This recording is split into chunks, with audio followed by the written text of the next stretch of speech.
Be sure to subscribe, like, share, comment. Enclosed, you'll find Part 24, which is your final lesson of this course.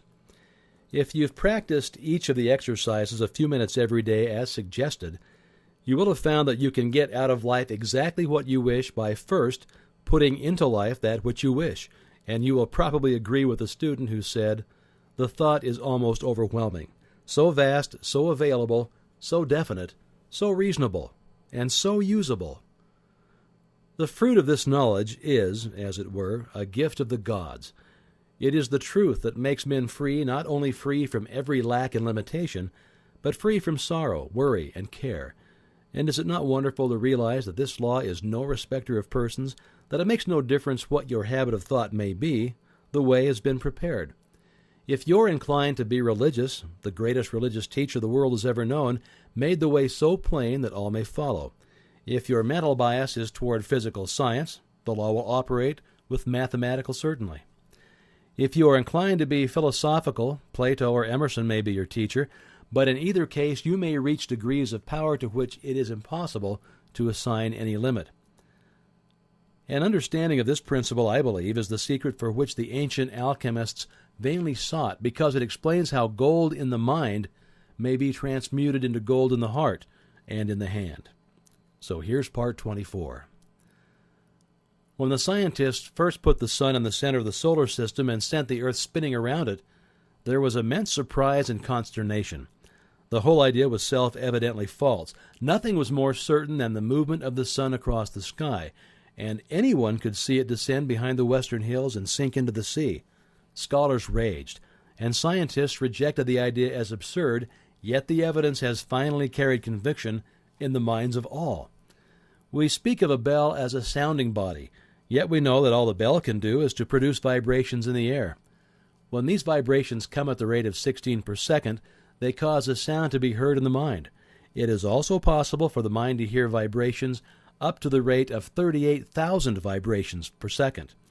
When the number increases beyond this, all is silence again, so that we know that the sound is not in the bell, it is our own minds. We speak and even think of the sun as giving light, yet we know it is simply giving forth energy, which produces vibrations in the ether at the rate of 400 trillion a second, causing what are termed light waves, so that we know that we call light is simply a form of energy, and that only the light there is the sensation caused in the mind by the motion of waves. When the number increases, the light changes in color, each change in color being caused by shorter and more rapid vibrations, so that although we speak of the rose as being red and the grass as being green, or the sky as being blue, we know that the colors exist only in our minds and are the sensations experienced by us as the result of the vibrations of light waves. When the vibrations are reduced below 400 trillion a second, they no longer affect us as light, but we experience the sensation of heat. It's evident, therefore, that we cannot depend upon the evidence of the senses for our information concerning the realities of things. If we did, we should believe that the sun moved, that the world was flat instead of round, and that the stars were bits of light instead of vast suns. The whole range, then, of the theory and practice of any system of metaphysics consists in knowing the truth concerning yourself and the world in which you live, in knowing that in order to express harmony, you must think harmony.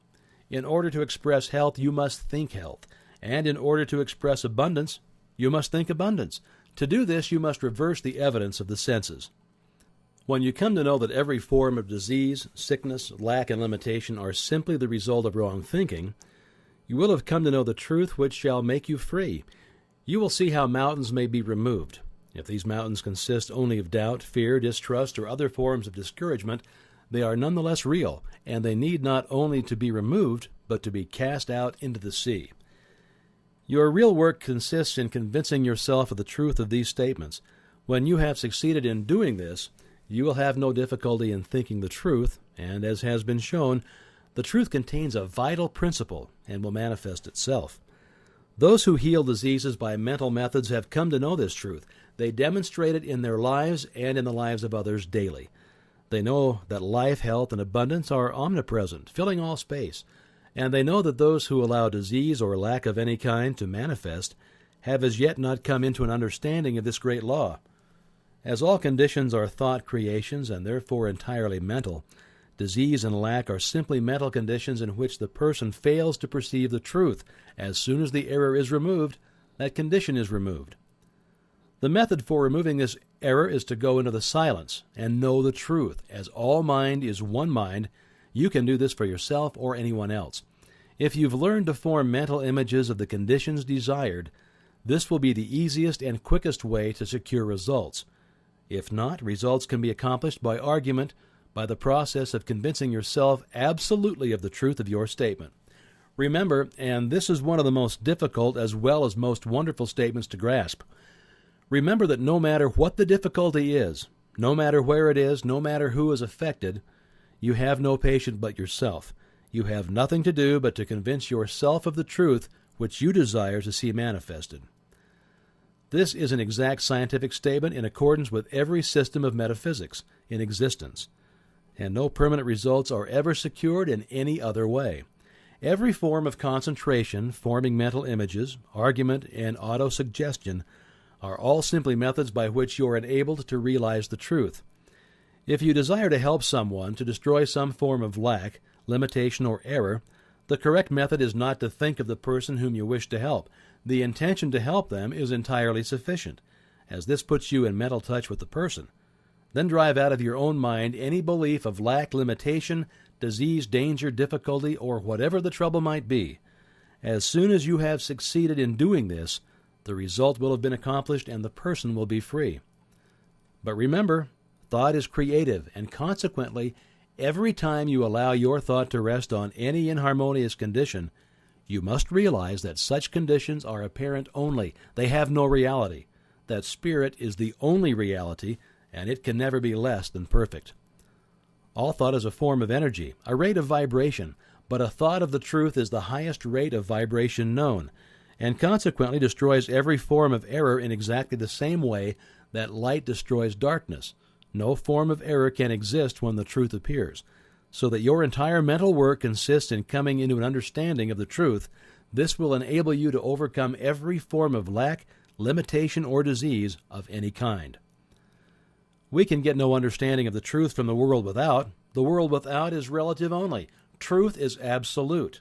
We must therefore find it in the world within. To train the mind to see truth only is to express true conditions only. Our ability to do this will be an indication as to the progress that we're making.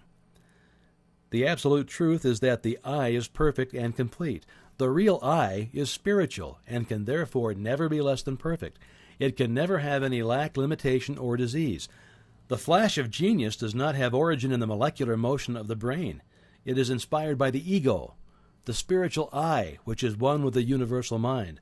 And it is our ability to recognize this unity which is the cause of all inspiration and all genius. These results are far-reaching and have effect upon generations yet to come. They are the pillars of fire which mark the path that millions follow. Truth is not the result of logical training or of experimentation or even of observation. It is the product of a developed consciousness. Truth within a Caesar manifests in a Caesar's deportment, in his life and his actions, his influence upon social forms and progress. Your life and your actions and your influence in the world will depend upon the degree of truth which you are enabled to perceive, for truth will not manifest in creeds, but in conduct. Truth manifests in character, and the character of a man should be the interpretation of his religion, or what to him is truth, and this will in turn be evidenced in the character of his possession. If a man complains of the drift of his fortune, he is just as unjust to himself as if he should deny rational truth, though it stand patent and irrefutable.